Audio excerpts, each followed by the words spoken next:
Shkrimtari Shpendi Topollaj solli këtë ditë për lexuesin Dursak librin studimor Magjia e librit. Me shumë vëzhgimeve, ai është ndalur edhe tek shkrimet e autorit Kaplan Resuli, për të cilin thekson se ai kishte një urrëtie të madhe për shqiptarët dhe për Ismail Kadaren. Ai ka një urrëtie të madhe për popullin shqiptar.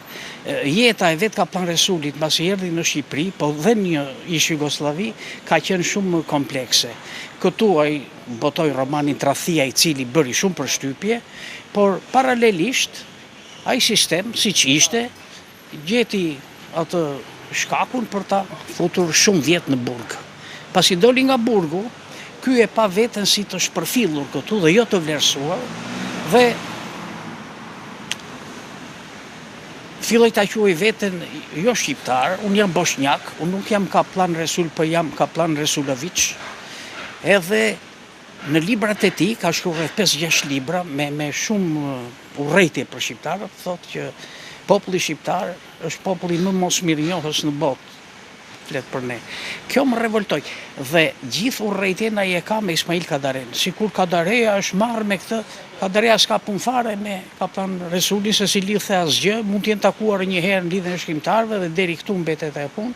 Ky thotë më ka ndjekë për ndjek kudo, se s'kishte nevojë Ismail Kadareja, se si bënte hije as Kaplan Resuli as kurkush, se është nderi kombit tonë dhe kjo flash për Kadaren dihet tash se krahas analizës së Resulit në optikën letrare të Topollajt, vlerësohen edhe shumë autorë të tjerë për kontributin e dhënë në botimet e tyre të këtyre kohëve.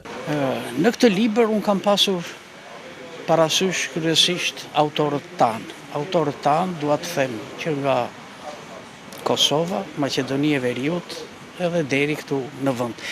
Jam marrë me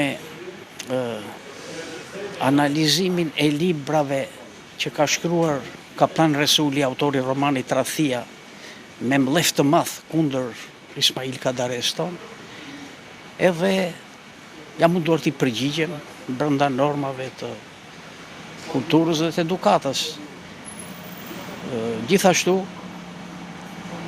jam marrë me analizën e librave të Hamid Gurgurit, të Hysen Shaqirit të Maqedonisë, ish deputet luftëtar me ushtrinë çlirimtare në Maqedoni, që kanë shkruar për domosdoshmërinë e Bashkimit Kombëtar. Libri më ka bërë përshtypje dhe kam analizuar Iluan Dodes për falsifikimet që janë bërë historisë nga Partia Komuniste Shqiptare në periudhën 41-45. Në skanderin e analizave letrare të Shpendi Topollajt në Magjinë e librit, kanë kaluar rreth 40 autorë shqiptar.